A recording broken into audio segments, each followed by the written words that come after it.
Ya pemirsa, saat ini kita menuju ke Kejaksaan Agung terlebih dahulu untuk melihat perkembangan kasus dugaan suap 3 hakim pengadilan yang berkaitan dengan kasus Dini Sera, pemirsa. Ini adalah beberapa barang bukti yang kita saksikan.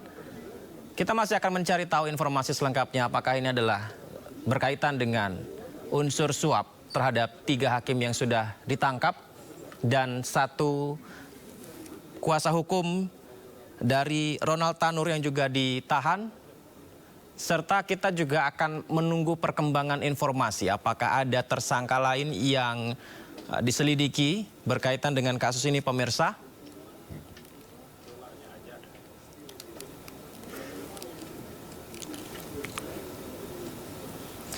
Penyidikan kasus dugaan suap vonis Ronald Tanur hingga saat ini terus berkembang, pemirsa, setelah sebelumnya cukup viral pada saat Ronald Tanur sempat dinyatakan bebas.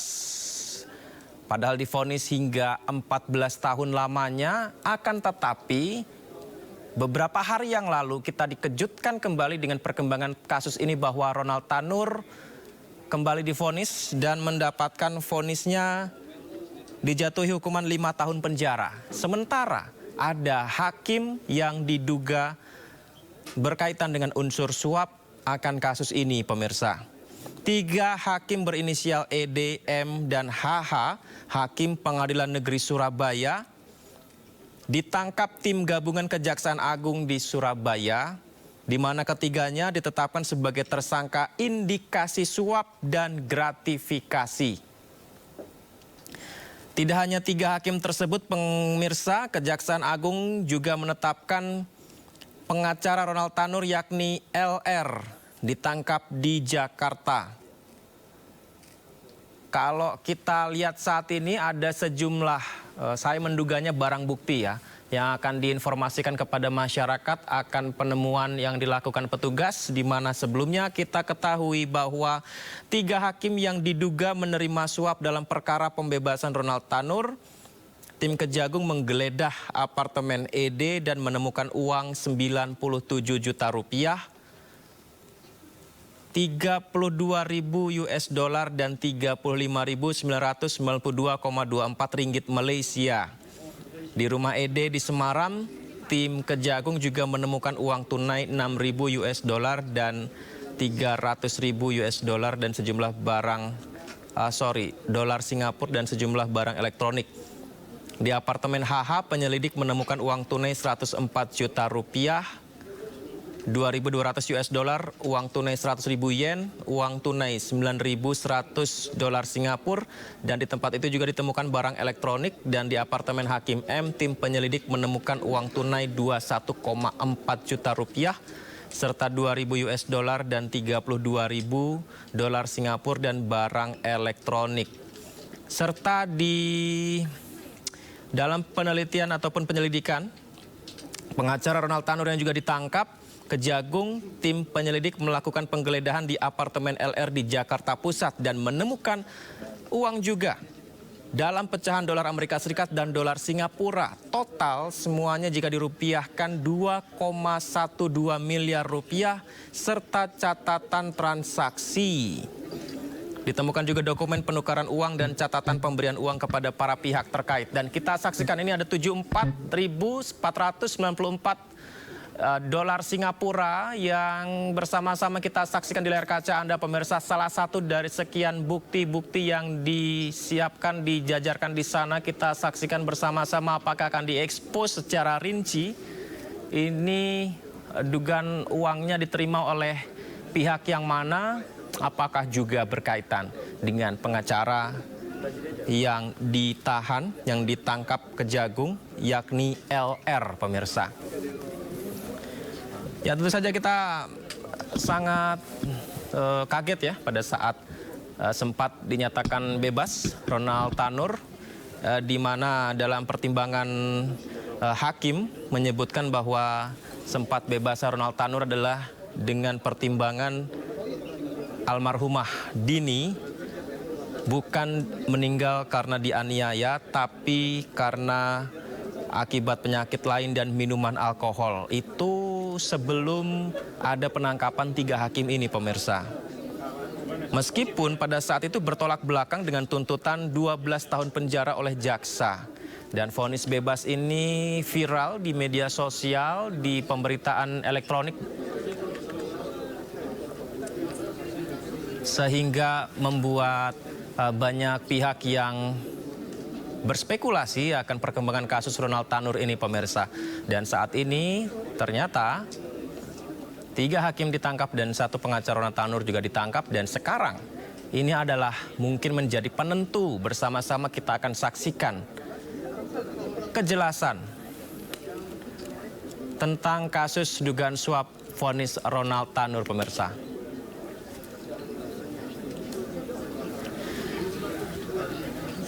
Ya, Dini Sera Afrianti, 29 tahun. Almarhumah Dini adalah kekasih Ronald Tanur yang meninggal dunia. Diduga akibat dianiaya oleh kekasihnya Ronald Tanur. Peristiwa terjadi di lokasi tempat hiburan karaoke Rabu dini hari 4 Oktober 2023. Pada saat itu, pemirsa, ada rekaman CCTV, kemudian polisi juga sudah melakukan gelar perkara, visum, dan mendatangkan ahli untuk menjadi pertimbangan di persidangan. Sementara pada saat persidangan, Ronald Tanur ternyata tidak masuk dalam tuntutan jaksa, tapi justru sempat, ya, di garis bawah ya, sempat dinyatakan bebas. Karena pada saat persidangan itu, Dini Sera Afrianti dianggap meninggal dunia karena dalam amar putusan majelis hakim sempat diungkapkan Dini meninggal akibat penyakit lain dan minum alkohol, pemirsa. Kemudian beberapa hari yang lalu kita kembali dikejutkan dengan perkembangan kasus ini, bahwa 3 hakim yang berkaitan dengan persidangan pada saat Ronald Tanur mendapatkan vonis tersebut, dan 1 kuasa hukum dari Ronald Tanur ditangkap, pemirsa. Penggeledahan tersebut dengan sejumlah uang yang menurut saya luar biasa. Ini kita akan lihat bersama-sama apakah disertakan dalam konferensi pers yang akan digelar beberapa saat lagi nih, pemirsa. Ya, karena seperti yang saya jelaskan tadi sebelumnya, berkembang informasi dari tim lapangan kami bahwa memang ada penggeledahan di sejumlah titik, termasuk di tempat tinggal dari 3 hakim, ED, M, dan HH, dan menemukan sejumlah uang yang saya sebutkan secara detail tadi, ya, termasuk juga uang dari pengacara Ronald Tanur berinisial LR. Baik, kita akan terus perbaharui informasi Anda selengkapnya seperti apa terkait dugaan suap vonis Ronald Tanur.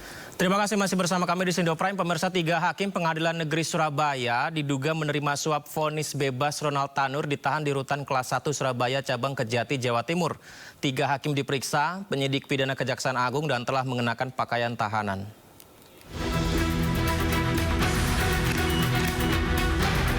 Tiga hakim Pengadilan Negeri Surabaya, Heru Hanindyo, Mengapul, serta Erintua Damanik, penerima suap atau gratifikasi vonis bebas Ronald Tanur, terdakwa kasus penganiayaan hingga meninggal dunia, telah resmi mengenakan pakaian tahanan.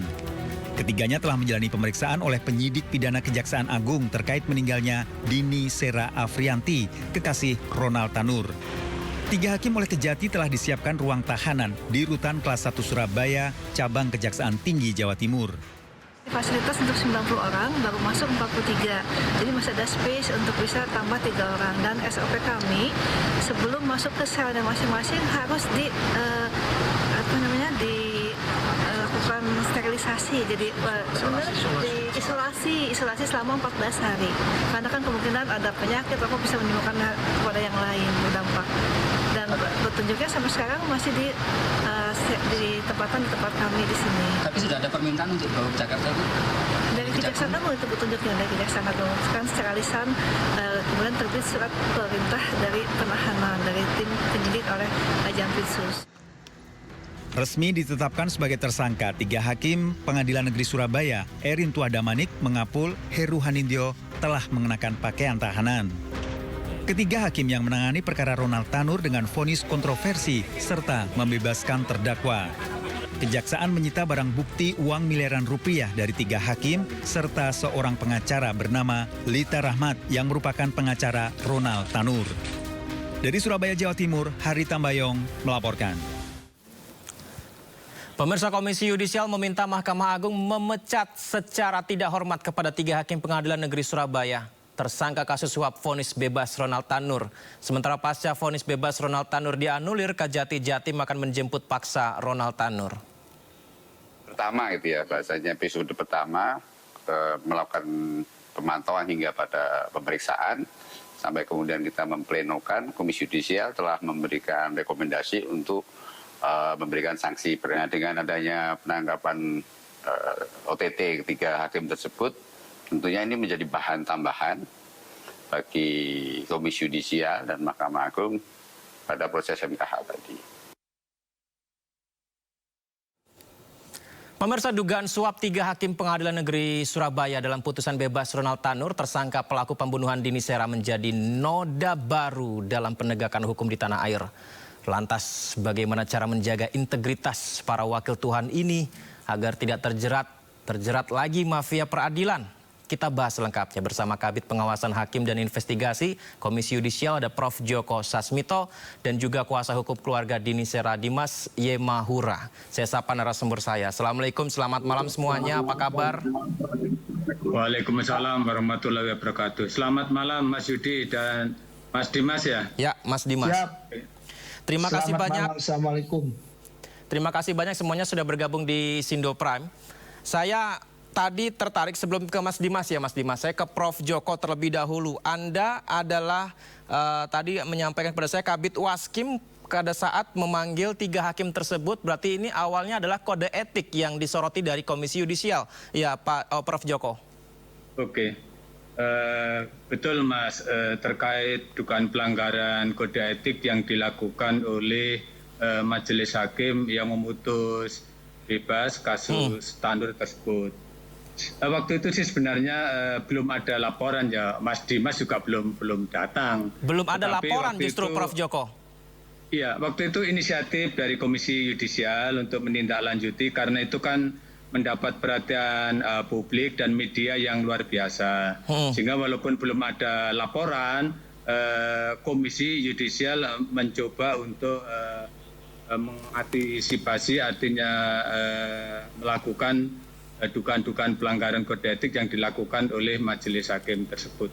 Nah setelah itu baru beberapa hari kemudian ada laporan dari kuasa hukum keluarga korban, sehingga waktu itu kita jadikan satu laporannya, sehingga kami langsung melakukan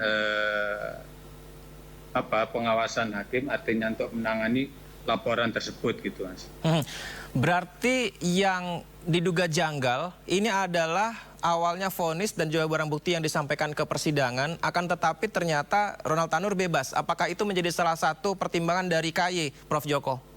Oke, ya memang kita awalnya kan mendengar ya, melihat dari pemberitaan di media, artinya ada beberapa kejanggalan terhadap putusan bebas tersebut. Setelah Komisi Yudisial termasuk menerima laporan dari pelapor yang kali ini diwakili oleh Mas Dimas dan korban, waktu itu kita ada temuan ya beberapa pelanggaran-pelanggaran yang dilakukan oleh majelis hakim tersebut. Salah satunya waktu itu ada kurang lebih ada 4 pokok laporan. Yang pertama bahwa para terlapor pada waktu membacakan putusan itu ada perbedaan pendapat tentang fakta-fakta. Subdit dan Kabid di Puspenkum, teristimewa buat rekan-rekan media yang kami banggakan. Terima kasih untuk kehadirannya atas undangan kami, karena pada malam hari ini kita akan mendengarkan keterangan pers dari Direktur Penyidikan pada Jampitsus terkait dengan perkembangan penanganan perkara tindak pidana korupsi berupa permufakatan suap dan atau gratifikasi dalam penanganan perkara tindak pidana umum atas nama Ronald Tanur pada waktu yang lalu. Rekan-rekan media, yang pertama kami mau sampaikan bahwa kami sangat memahami betul bagaimana kerja-kerja teman-teman jurnalis yang ingin agar informasi atau berita itu cepat diperoleh. Ada banyak permintaan wawancara dan permintaan keterangan, tetapi perlu kami sampaikan bahwa dalam perkara ini penyidik sangat begitu hati-hati dan perlu kecermatan. Ya, penyidik sangat begitu hati-hati dan perlu kecermatan. Oleh karenanya, kami harus membutuhkan waktu dalam rangka memberikan informasi yang tepat. Itu harus kita pahami bersama. Oleh karenanya, kami mohon dimaklumkan untuk itu. Kemudian, bahwa kami tegaskan, Kejaksaan tidak sedang dalam menggunakan panggung dalam perkara ini, tetapi agar masyarakat memahami bahwa ini bagian dari keterbukaan informasi publik yang harus disampaikan melalui media. Ini menjadi pembelajaran dan sungguh ini menjadi satu penegakan hukum murni yang dilakukan oleh institusi kejaksaan. Jadi supaya tidak bias di masyarakat. Oleh karenanya, apa dan bagaimana substansi terkait dengan keterangan yang akan disampaikan pada malam hari ini, teman-teman media, mari kita secara seksama mengikuti hal-hal yang akan disampaikan oleh Direktur Penyidikan. Dan terakhir saya sampaikan, mohon kepada teman-teman media, persiapkan pertanyaan-pertanyaan terbaik. Ya, kami akan jelaskan secara terbuka pada forum ini, supaya besok kita bisa libur. Ya. Baik, ya. Kami persilakan Pak Direktur Penyidikan untuk menyampaikan keterangannya.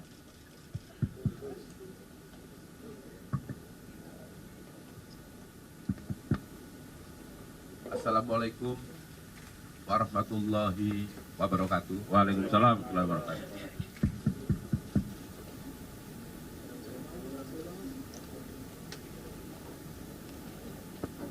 Teman-teman media massa pada malam hari ini yang hadir,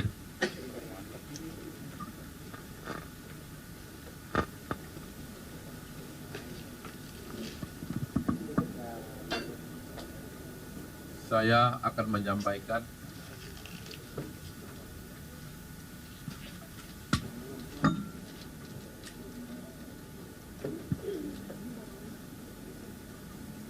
kegiatan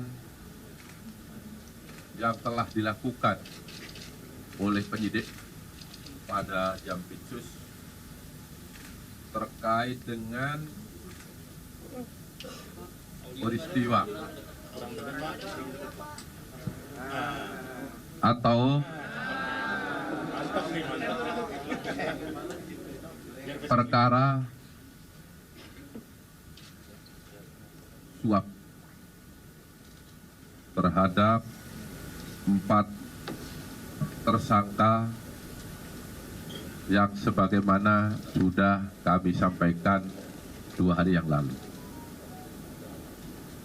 Dalam perkembangannya, penyidik mengembangkan perkara dan pada hari Kamis tanggal 24 Oktober 2024 sekitar jam 22.00 WITA, tim penyidik pada Jaksa Agung Muda Tindak Pidana Khusus telah melakukan penangkapan terhadap ZR, mantan pejabat tinggi Mahkamah Agung, yaitu yang bersangkutan pernah menjabat sebagai Kepala Badan Diklat Hukum dan Peradilan Mahkamah Agung, yang mana diduga keras telah melakukan tindak pidana korupsi, yaitu melakukan permufakatan jahat untuk melakukan suap bersama dengan LR selaku pengacara Ronald Tanur terkait penanganan perkara tindak pidana umum atas nama terdakwa Ronald Tanur, bahwa permufakatan jahat ini dilakukan yaitu untuk melakukan suap terkait dengan perkara tersebut di atas, yang saat ini sebagaimana kita lihat bersama dalam tahap kasasi dan kemarin sudah divonis.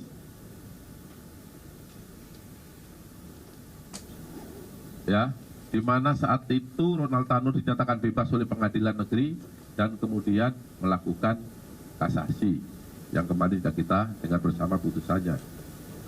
Adapun kronologis penanganan perkara ini atau penangkapan ini adalah di mana awalnya LR meminta ZR agar ZR mengupayakan Hakim Agung pada Mahkamah Agung tetap menyatakan Ronald Tanur tidak bersalah dalam putusan kasasinya.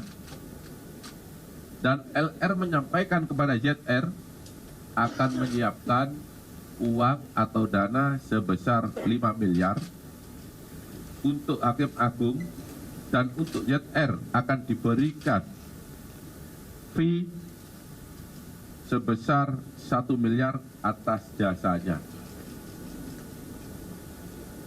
Kemudian di dalam bulan Oktober tahun 2024, LR menyampaikan pesan kepada ZR akan mengantarkan uang sebesar 5 miliar.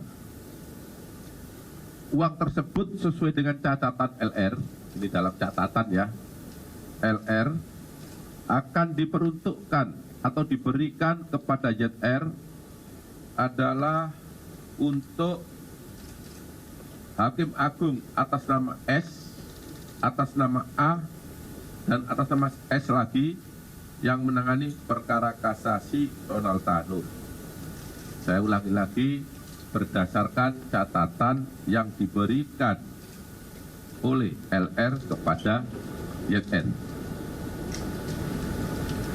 Namun karena jumlahnya sangat banyak, ZR tidak mau menerima uang rupiah tersebut. Lalu ZR menyarankan uang tersebut agar ditukar dengan mata uang asing di salah satu money changer di Blok M, Jakarta Selatan. Setelah LR menukarkan uang rupiah dalam bentuk uang asing, lalu LR datang ke rumah ZR di Senayan, Jakarta Selatan untuk menyerahkan kepada ZR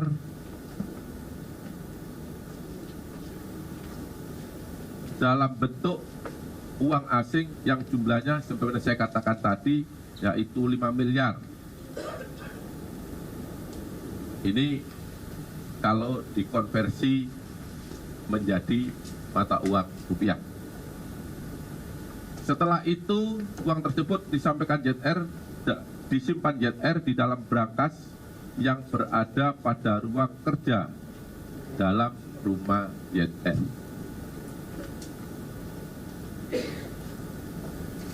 Selain perkara perbuatan jahat untuk melakukan suap tersebut, saudara ZR pada saat menjabat, ya, pada saat menjabat sebagai Kapus Diklat tadi ya saya katakan, menerima gratifikasi pengurusan perkara-perkara di Mahkamah Agung dalam bentuk berbagai macam uang, ada yang rupiah dan ada yang mata uang asing.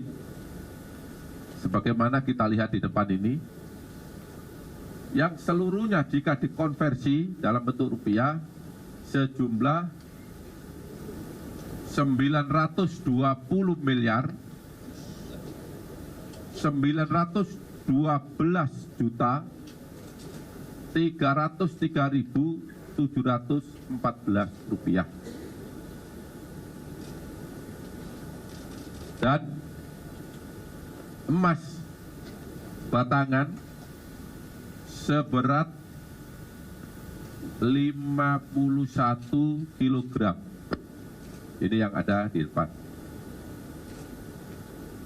Jaksa penyidik pada Jampitsus pada hari Kamis tanggal 24 Oktober 2024 telah melakukan penggeledahan di rumah ZR yang berlokasi di kawasan Senayan, Jakarta Selatan, dan penginapan ZR di Hotel Le Mardian, Bali. Jadi dua tempat itu tanggal 24 malam dilakukan penggeledahan dan ditemukan beberapa barang sebagai berikut. Yang pertama, di rumah ZR di kawasan Senayan, Jakarta ditemukan uang dolar Singapura sebanyak 74.494.427 rupiah. Maaf, Singapura, dolar Singapura. Kemudian sebanyak 1.897.362 US dollar. Kemudian sebanyak 71.200 euro. Kemudian mata uang Hongkong 483.320 dan mata uang rupiah 5.725.075.075 rupiah. Jika dikonversi, sudah saya sampaikan tadi di depan, yaitu sekitar 920 miliar 912 juta 303.714 rupiah. Kemudian yang logam mulia, kepingan 100 gram sebanyak 449 buah, dan logam mulia emas antam, kepingan 100 gram 20 buah, sehingga total logam emas jenis antam seluruhnya berjumlah 46,9 kg.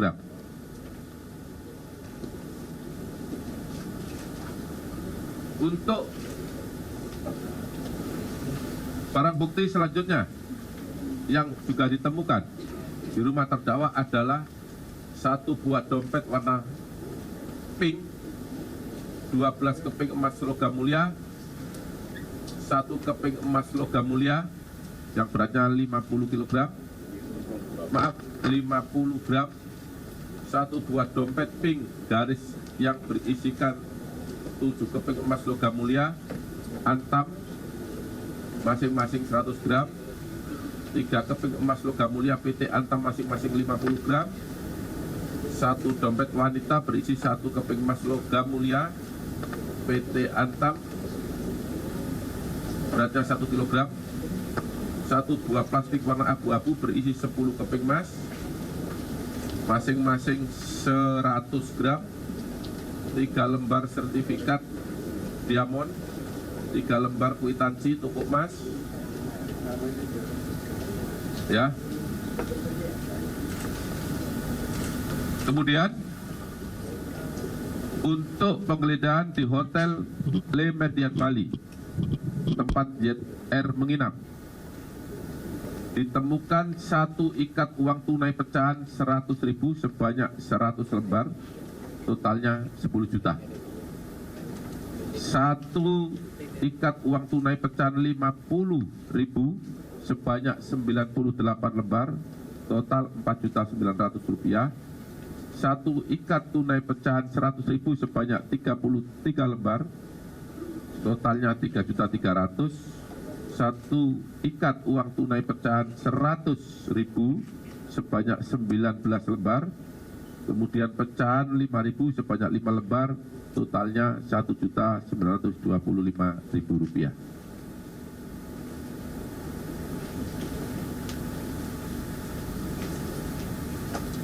Kemudian juga dilakukan penyitaan beberapa barang elektronik berupa HP milik tersangka ZR. Setelah dilakukan pemeriksaan,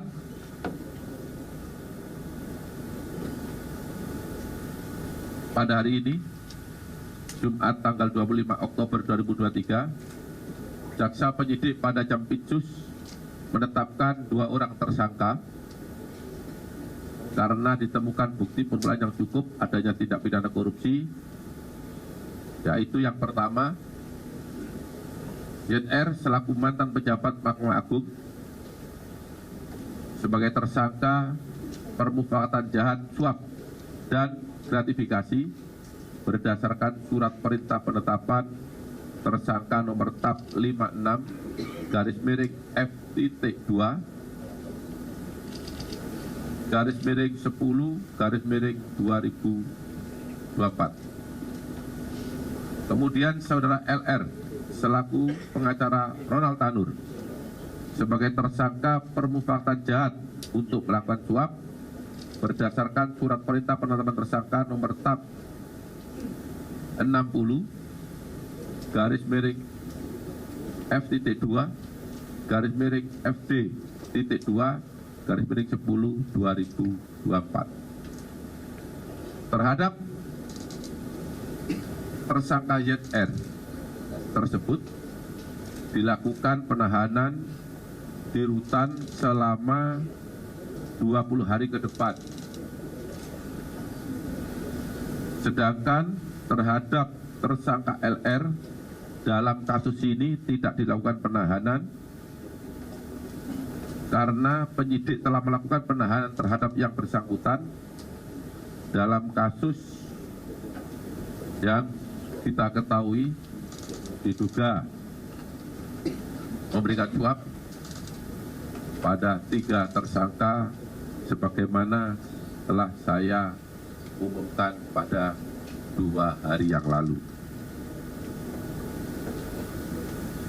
Para tersangka diduga melanggar untuk ZR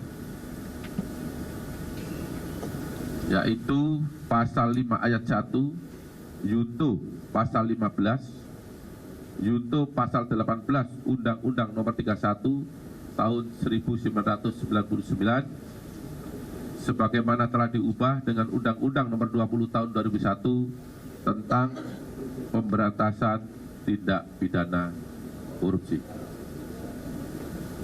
Dan kedua, pasal 12 huruf B besar Junto pasal 18 Undang-Undang 31 tahun 1999 tentang pemberantasan tindak pidana korupsi sebagaimana diubah dengan Undang-Undang Nomor 20 tahun 2001.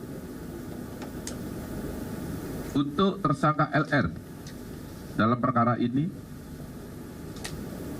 melanggar pasal 5 ayat 1 Junto pasal 15 Junto pasal 18 Undang-Undang Nomor 31 Tahun 1999 tentang pemberantasan tindak pidana korupsi sebagaimana diubah dengan Undang-Undang Nomor 20 Tahun 2001.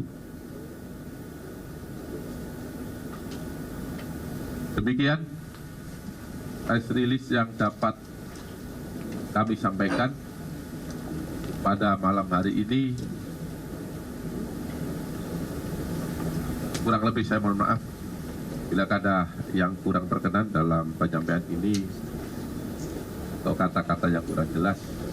Saya mohon maaf sekali lagi. Wabillahi taufiq hidayah. Wassalamualaikum warahmatullahi wabarakatuh. Waalaikumsalam warahmatullahi wabarakatuh. Baik, terima kasih Pak Direktur Penyidikan yang sudah memberikan keterangannya. Barangkali sangat lugas, lengkap ya. Namun apabila masih ada hal-hal yang ingin didalami, silakan. Pak Ilham, Pak, dari Jawa Pos, terima kasih Pak melakukan pengungkapan ini. Yang pertama Pak, melihat begitu besarnya barang bukti ini, perlu dipastikan apakah ini kasus Markus yang terbesar diungkap oleh Kejaksaan Agung. Itu yang pertama. Yang kedua, terkait apakah tersangka ini mengumpulkannya dari beberapa kasus. Berapa lama dia mengumpulkan uang yang hampir 1 triliun ini, Pak? Dan dari berapa kasus? Yang ketiga terkait TPPU-nya, Pak. Apakah juga kemudian dikejar aset-aset lain yang mungkin sudah menjadi tanah, menjadi rumah, dan sebagainya. Begitu aja, Pak. Terima kasih. Silakan, Hadir. Ya, terima kasih. Yang pertama, ingin saya sampaikan bahwa kami penyidik sebenarnya juga kaget, ya, tidak menduga bahwa di dalam rumah ada uang hampir 1 triliun dan emas yang beratnya hampir 56 ya kilogram. Nah, jadi itu jawabannya, ya. Kapan ini diperoleh? Berdasarkan keterangan yang bersangkutan, ini dikumpulkan mulai tahun 2000, tadi yang saya dengar 2012 sampai 2022. Karena 2022 sampai sekarang yang bersangkutan sudah purna tugas. Dari mana uang ini berasal? Menurut keterangan yang bersangkutan, bahwa ini diperoleh dari pengurusan perkara, sebagian besar pengurusan perkara. Ya, cukup. TPPU-nya belum. TPPU belum. Kita lihat perkembangannya. Kami belum canggah TPPU. Ya, kita lihat perkembangan. Pak. Ya, Mbak ini dulu. Biar berganti dia. Saya Unggawan dari Kompas TV, Pak, menyambung pertanyaan dari Mas tadi. Bapak juga bilang kan ini dikumpulnya dari tahun 2012 ya. Apakah dari Kejagung juga akan melakukan pendalaman kasus dan juga mencari gitu dari mana saja dia mendapatkan uangnya, begitu ya Pak ya. Terus untuk aliran dananya nanti seperti apa? Dan juga untuk yang kasusnya Ronald Tanur itu apakah ada rencana penangkapan ulang gitu ya Pak? Kan kemarin sudah ditetapkan 5 tahun pidana penjara. Terus apakah dari Kejagung sudah mengetahui posisi terakhir dia di mana? Apakah dicekal untuk keluar gitu Pak? Dan juga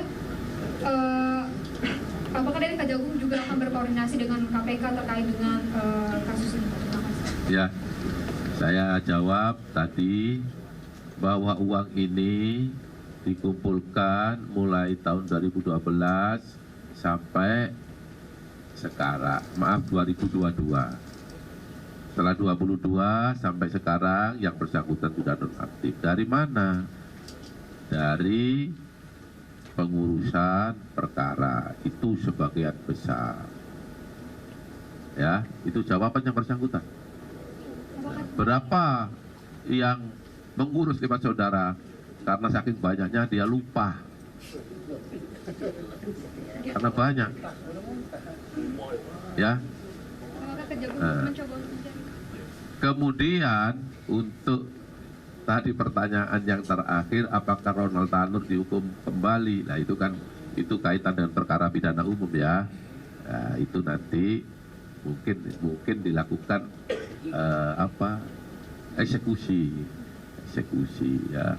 Karena saya dengar di media terbukti bersalah dan dijatuhi hukuman 5 tahun penjara.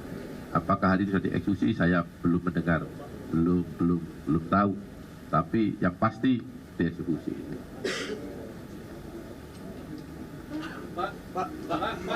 Sudah, clear ya? Nggak, tunggu dulu. Ada tadi satu lagi, apakah dicekal? Iya kan? Ingat dulu pertanyaannya. Ya, ya. Itu dilakukan. Iya Pak. Nah, kita bergeser dulu sebelah sini, biar adil. Ya tenang. Silakan belakang. Semua dapat. Ya, kita sabar kita. Terima kasih Pak. Saya dari Harian Kompas. Pertama, saya ingin mohon penjelasan mengenai proses penangkapannya Pak. Ini di Bali, tadi Bapak menyebut oleh Manajer Bali. Nah, pertanyaan saya, ZR ini datang ke sana sebagai apa Pak? Karena yang bersangkutan itu kan sudah pensiun 2022. Apakah yang bersangkutan memang datang sebagai undangan resmi atau mungkin sebagai stafnya seseorang begitu Pak? Yang pertama itu. Yang kedua terkait dengan posisi ZR ini Pak, apakah kemudian dengan melihat posisinya ini, apakah akan ada kemungkinan untuk menelusuri ke atas atau di atas ZR ini siapa begitu Pak? Terima kasih Pak. Ya, terima kasih. Jadi proses penangkapan ZR ini kita lakukan karena berdasarkan pengembangan perkara yang bersangkutan adalah sebagai orang yang mengurus atau sebagai perantara, ya. Dari sana kita lacak di mana keberadaannya. Hari Rabu kita keluarkan surat penangkapan, tetapi menurut informasi berdasarkan deteksi yang dilakukan oleh kawan-kawan di penyidikan, yang bersangkutan ada di Bali. Makanya kami ikuti, kita kejar ke Bali. Ternyata di sana tertangkap, ya kan? Kemudian setelah kita tangkap di salah satu hotel tadi yang saya sebut, dibawalah yang bersangkutan ke Kejaksaan Tinggi Bali. Karena itu pada malam kita lakukan pemeriksaan dan paginya dengan pesawat jam 7 kita terbangkan ke Jakarta. Kemudian dilakukan pemeriksaan di Gedung Bundar, Jam Becus, dan tadi sore kami tetapkan yang bersangkutan sebagai tersangka. Jadi tidak ada kaitan dengan acara nobar sang pengambil di Bali yang di acara resminya MA itu Pak? Nah itu saya nggak tahu ya. Untuk keperluan apa yang ada di sana saya tidak punya kepentingan itu. Yang pasti ketika kita sudah menemukan langsung kita bawa, ya. Baik. Nah, ya, habis ini nanti sana. Silakan. Biar gini-gini kita, biar sehat. Oke, saya Taufik dari CNN Indonesia.com. Ada beberapa pertanyaan terkait ini. Kan yang tadi disebutkan adalah yang pertama kan si LR ini atau pengacara Ronald Tanur ini mencoba mensuap pada putusan di tingkat kasasi sebesar 5M. Nah, yang pertama apakah telah terjadi komunikasi baik itu entah itu melalui ZR kepada hakim putusan yang mengadili di Mahkamah Agung, karena kita ketahui putusannya itu hanya 5 tahun dan hanya menyangkut terkait penganiayaan, tidak seperti tuntutan utama yang diajukan jaksa penuntut umum. Itu yang pertama. Yang kedua adalah terkait itu kan tadi kan disebutkan bahwa ini uang dari pengacara LR. Apakah sudah diketahui sumber dana di Ronald Tanur ini? Apakah dari terafiliasi dengan keluarganya kah atau seperti apa? Itu karena belum dijelaskan dari yang konvers kemarin juga. Yang ketiga kan itu kan tadi kan disebutkan bahwa ini selama 2012 sampai 2022 dan tadi Pak Dirdik sempat menyebutkan bahwa 2 tahun itu dia kosong karena udah nggak menjabat, tapi kan ternyata pada 2024 walaupun nggak jabat dia coba jadi Markus lagi nih. Apakah artinya kejaksaan juga akan mengembangkan kasus ini secara garis besar gitu? Maksudnya perkara-perkara yang sudah melalui perantara si ZR ini apakah akan diusut kembali termasuk kepada hakim-hakim yang ada di Mahkamah Agung mungkin? Ya, saya jawab dari belakang ya. Jadi kita melakukan penetapan itu berdasarkan alat bukti, ya. Karena ini alat bukti tidak cukup, maka pada malam hari ini kami lakukan penetapan tersangka terhadap LR dan ZR, ya. Dengan sangkaan sebab yang saya sebutkan tadi, yaitu melakukan perbuatan jahat untuk melakukan penyuapan kepada hakim dalam rangka pengurusan perkara kasasi. Ini menurut mereka berdua, ya.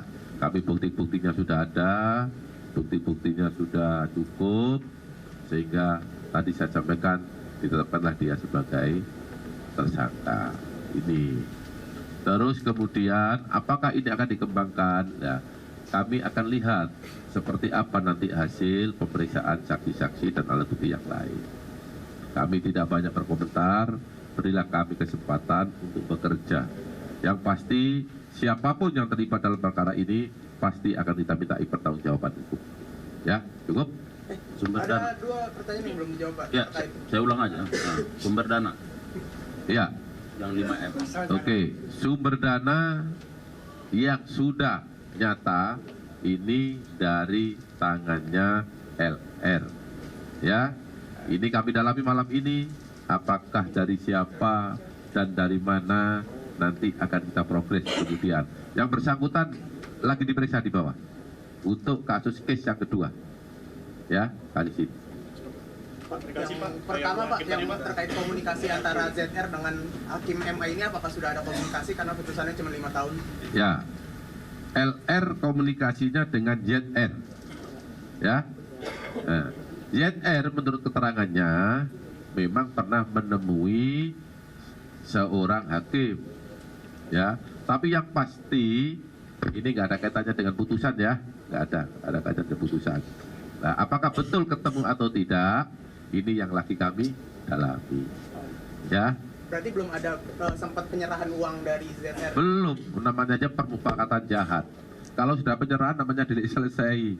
Ya, sudah penyuapan. Nah, ini. Ya. Pak, sedikit Pak, boleh nambahin nggak Pak? Silakan. Pertanyaan dia tadi Pak. Saja yang pertanyaan pertama kan belum transparan Pak. Itu kan soal asal uang 5 miliar yang diserahkan LR ke ZR itu dari orang tua atau dari mana Pak?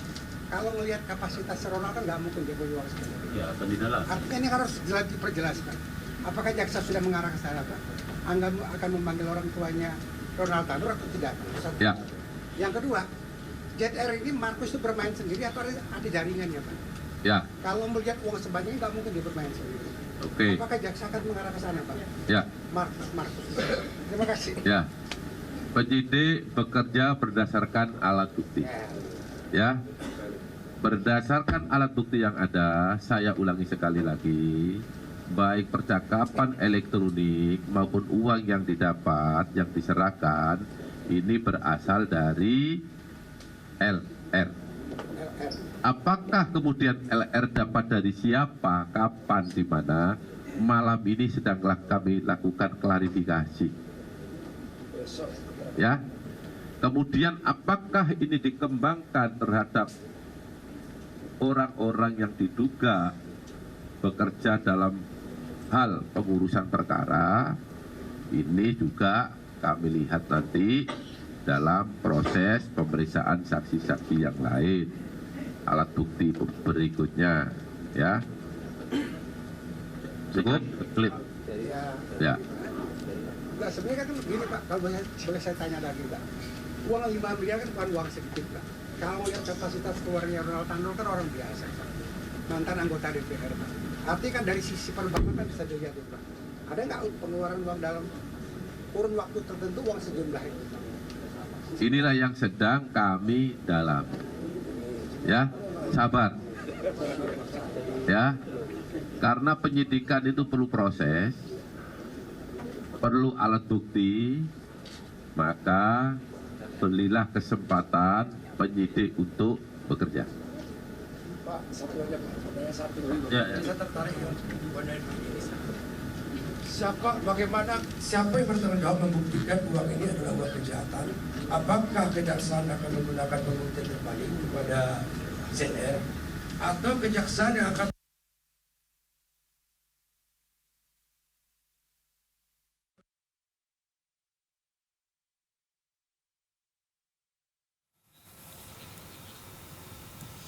Ya, pemirsa, baru saja kita simak penjelasan dari konferensi pers yang diungkapkan Herli Siregar, Kapus Penkum Kejagung dan juga Dir Penyidikan Jampitsus Kejagung Abdul Qohar.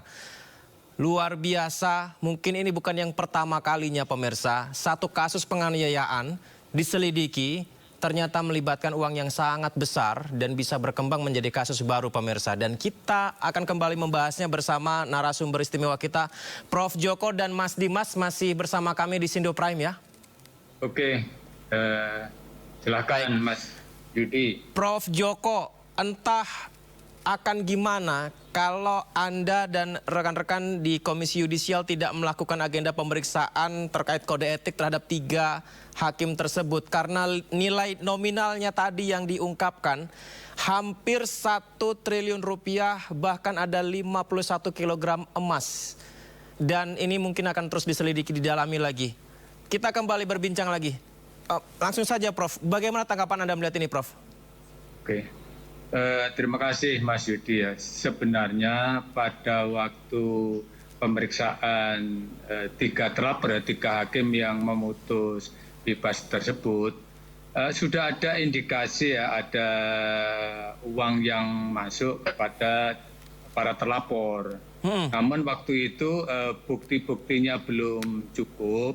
Cuma waktu itu sudah saya tanyakan apakah tentang uang-uang yang masuk ke rekening para terlapor itu ada hubungannya dengan berkas perkara yang ditangani, yang diputus bebas itu.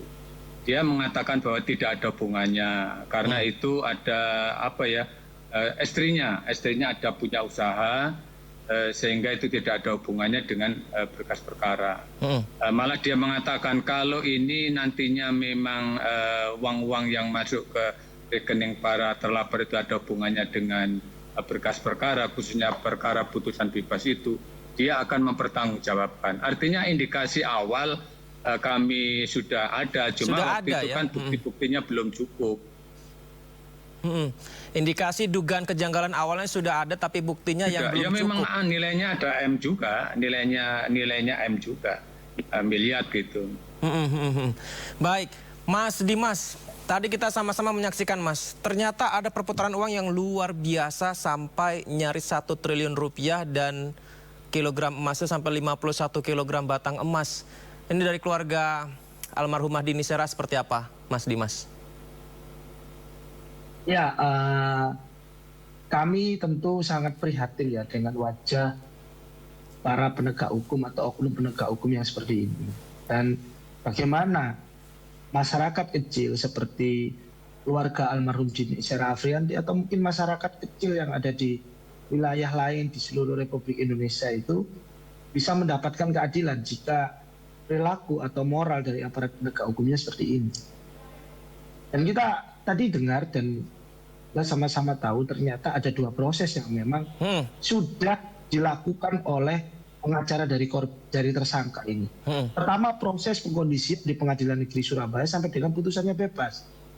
Dan itu berlanjut di Mahkamah Agung ternyata. Ya.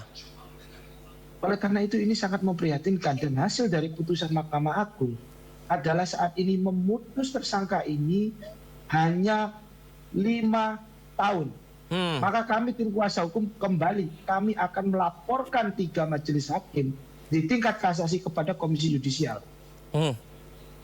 Termasuk juga kami mendorong Kejagung untuk melakukan pengembangan terhadap temuan-temuan yang sudah ada. Dan jika memang ditemukan alat bukti yang kuat, kami minta agar 3 majelis hakim yang memeriksa perkara ini untuk ditindak juga secara hukum seperti yang ada di Pengadilan Negeri Surabaya. Jadi dari keluarga almarhumah Dini Sera tidak puas dengan vonis 5 tahun terkini yang diberikan kepada Ronald Tanur dan akan kembali mengajukan gugatan terhadap 3 majelis hakim. Iya, kami akan melaporkan 3 majelis hakim tersebut kepada Komisi Yudisial dalam waktu.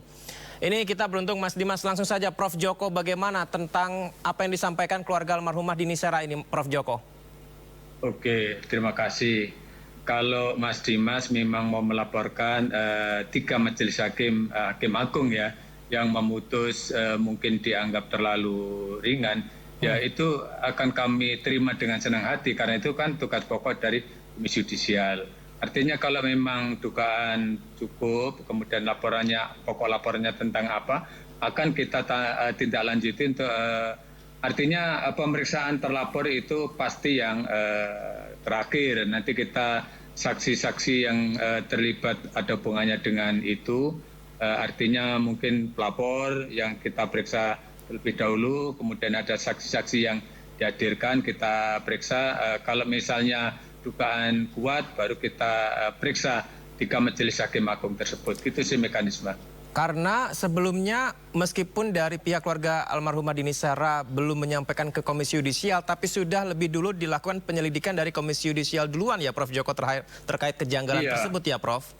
Kalau waktu itu memang luar biasa, putusan bebas itu dapat perhatian luar biasa sehingga ada inisiatif ya yang dilakukan oleh Komisi Yudisial.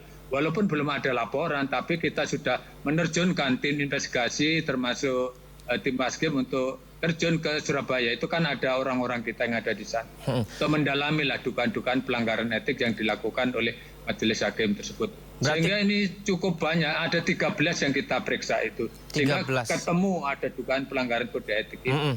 Kalau babak sebelumnya adalah inisiatif dari KY, kali ini mungkin Prof Joko dari keluarga almarhumah Dini Sera yang menyampaikan langsung melalui tayangan ini mungkin bisa menjadi catatan juga ya dari untuk KY juga Prof Joko untuk dipertimbangkan. Iya Mas, saya mohon izin. Ya silakan Mas Dimas. Saya pikir ini juga harusnya menjadi sebuah inisiatif dari KY karena kita tahu ya ternyata ada sebuah desain sistem yang ternyata berketerkaitan, yakni di mana ada seorang mantan pegawai Mahkamah Agung yang menerima suap dari Lisa dalam rangka pengurusan kasus yang ada di Mahkamah Agung. Yang jelas-jelas kasus ini adalah kasus yang berkelanjutan daripada di Pengadilan Negeri Surabaya. Maka saya pikir KY juga punya hak untuk melakukan inisiatif yang sama seperti yang ada di Pengadilan Negeri Surabaya. Iya, dan kami pun juga akan melakukan inisiatif yang sama untuk juga melaporkan di majelis hakim di tingkat kasasi karena kami tidak bisa mempercayai lagi putusan yang sudah berbeda jauh dengan tuntutan untuk kemudian kita gunakan sebagai dasar penindakan. Bayangkan, seorang tersangka yang bisa dikenakan dengan hukuman yang lebih lama hanya menjalani hukuman 5 tahun yang nantinya bisa Baik, Mas Dimas. Dipotong dengan pembebasan bersyarat itu. Jadi selain kami mendorong laporan kami kepada KY hasilnya, laporan jika nanti ditemukan tindakan penyuapan terhadap majelis ini, maka itu menjadi novum baru kepada Kajati untuk melakukan PK terhadap kasus ini. Karena putusan ini pasti putusan yang sudah cacat hukum, gitu. Baik, tapi sebelumnya memang kita mengapresiasi langkah KY ya Mas Dimas ya dengan melakukan inisiatif awalnya sehingga membuka ini semua. Baik, tentu kalau ini tidak dilakukan inisiatif juga akan menjadi pertanyaan juga bagi saya. Karena ini juga menjadi sebuah sorotan publik bagaimana sebuah upaya mengungkap terbukti ada penyuapan dan ternyata penyuapan itu berlanjut kemudian kayaknya tidak ada inisiatif. Itu sangat aneh juga menurut saya.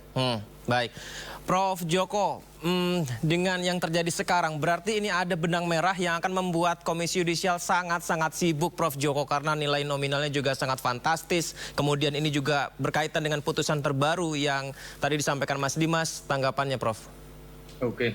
Artinya ini Komisi Yudisial pasti akan mengikuti ya perkembangan di media tentang adanya temuan-temuan baru. Artinya ada tersangka-tersangka baru, apalagi ini kan tadi ada informasi dari Humas Kejaksaan Agung, ada sekepok uang itu sudah tertulis untuk uang untuk kasasi gitu. Artinya itu ada dugaan-dugaan walaupun itu belum nyampe. Tapi barangkali ini bukti awal dari Komisi Yudisial, artinya akan kita pantau terus perkembangan tentang temuan-temuan yang di hasil penyidikan dari Kejaksaan Agung tersebut akan kita ikuti. Nanti akan ketemu artinya dugaan-dugaan pelanggaran kode etik akan kita kumpulkan.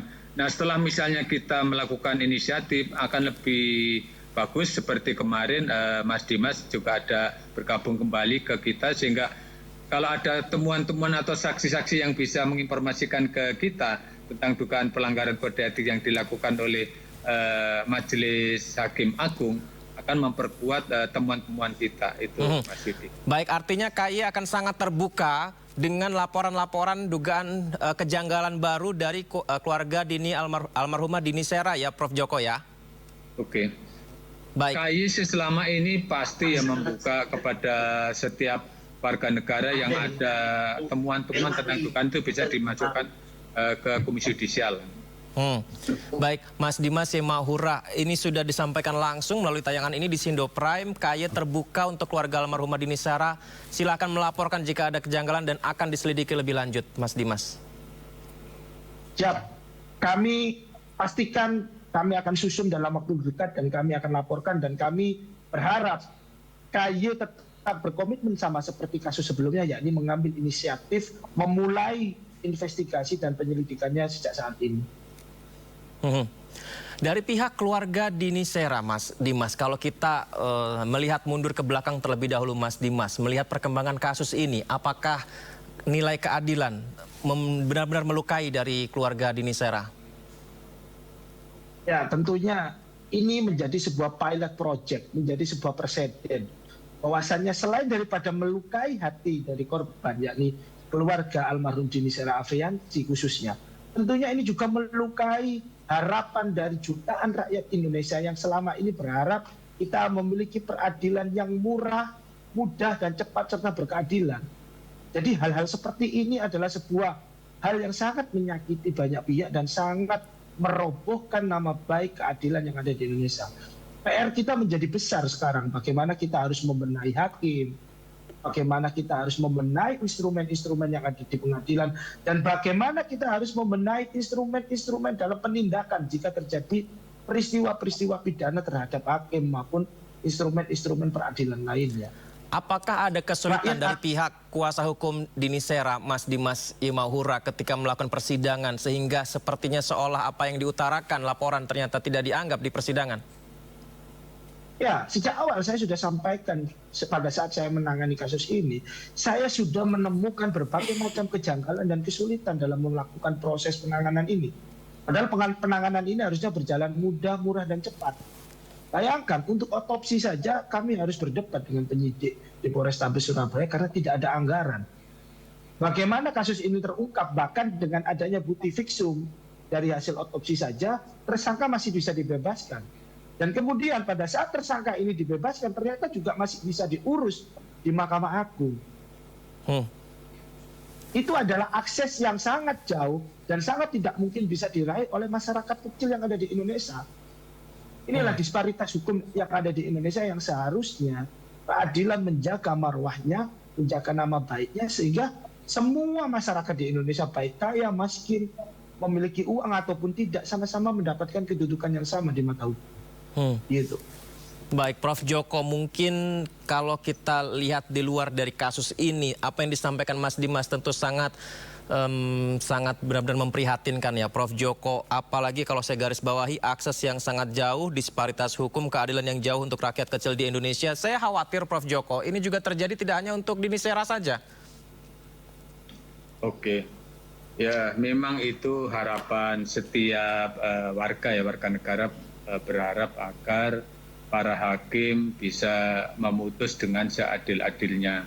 Terus terang aja prihatin ya, artinya ini kemarin kan baru saja solidaritas para hakim Indonesia demo lah untuk dinaikkan tunjangannya untuk memperbaiki 12 tahun belum pernah kenaikan. Artinya ada PP 94 2012 itu kan sampai dengan sekarang belum dinaikkan. Nah, sekarang itu kan sudah ada PP yang baru, kalau nggak salah itu ada PP nomor 24 tahun 2004. Artinya ini kan ironis ya, sudah ada tunjangan dipenuhi, dinaikkan walaupun nggak begitu besar. Tapi kok sekarang masih ada OTT yang dilakukan terhadap para hakim. Nah, kita berharap sih mudah-mudahan aja ini sebagai yang terakhir, karena ini sudah ada tuntutannya sudah dipenuhi. Tapi kalau misalnya terus seperti ini, artinya ini apa ya, ada hal-hal yang perlu diperbaiki sistemnya atau bagaimanapun atau bagaimana lah. Sebenarnya sih kalau saya lihat Mahkamah Agung secara institusi itu sudah berupaya lah. Artinya dulu kan ada satu pintu ya, kemudian ada wilayah bebas korupsi dan lain sebagainya lah. Itu sudah dilakukan, tetapi kok masih ada aja. Artinya ini ada suatu kemunduran integritas hakim itu. Nah itu mungkin nanti akan kita coba berkomunikasi dengan Mahkamah Agung. Kalau KY tentang ini sih sudah melakukan tugasnya, yaitu melakukan pelatihan tentang kode etik dan pedoman perilaku hakim. Namun Komisi Yudisial kan ada keterbatasan anggaran. Setiap tahun itu hanya melatih kurang lebih 600 hakim sampai paling banyak 700 hakim. Padahal hakim ini kan seluruh Indonesia luar biasa, ada 850.000 orang. Padahal kemampuan kita untuk melatih itu hanya sekitar 700 orang. Padahal kalau hasil penelitian kita, hakim-hakim yang sudah kita pelatihan kode etik dan pedoman perilaku hakim itu relatif kecil yang melanggar kode etik itu. Itu mungkin nanti perlu ditingkatkan ya anggarannya, mungkin termasuk Mahkamah Agung harus bersama-sama dengan Komisi Yudisial gitu Pak. Mas Yudi. Baik, Prof. Joko, ketika kasus ini awal diungkap KY dan sampai ke penyidik Kejagung, tadi kita lihat bersama ada nominal uang sampai 1 triliun di kasus ini. Lantas wajarkah publik jika makin meragukan dengan putusan-putusan untuk keadilan di Nisera, Prof. Joko?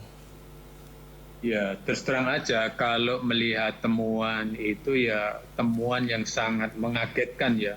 Apalagi nilainya sampai 1T gitu ya.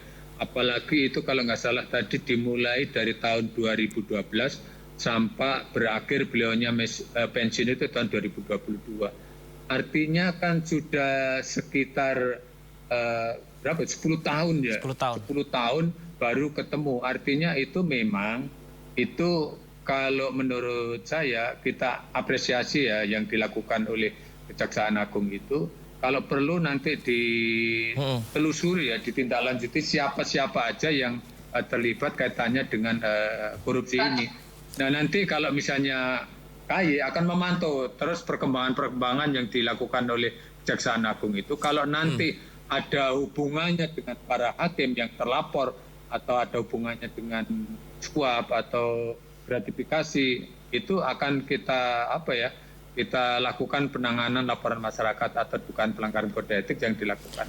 Dan akan kita berikan sanksi yang seberat-beratnya lah.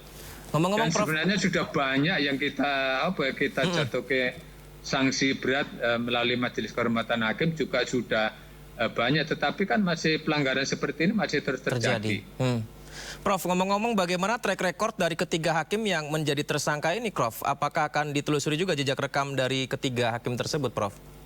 Oke, kalau untuk yang pertama ya, untuk yang pengadilan tingkat pertama ada 3 hakim, itu data-data yang kita lihat di Komisi Yudisial memang track recordnya kurang bagus ya, nggak bagus lah, karena lapor ED itu ada laporan masuk itu kurang lebih 29 ini di 29? Ya cuma yang di register atau yang bisa ditindaklanjuti itu ada 12 pokok laporan dan ada yang disanksi, ada yang dinyatakan tidak terbukti.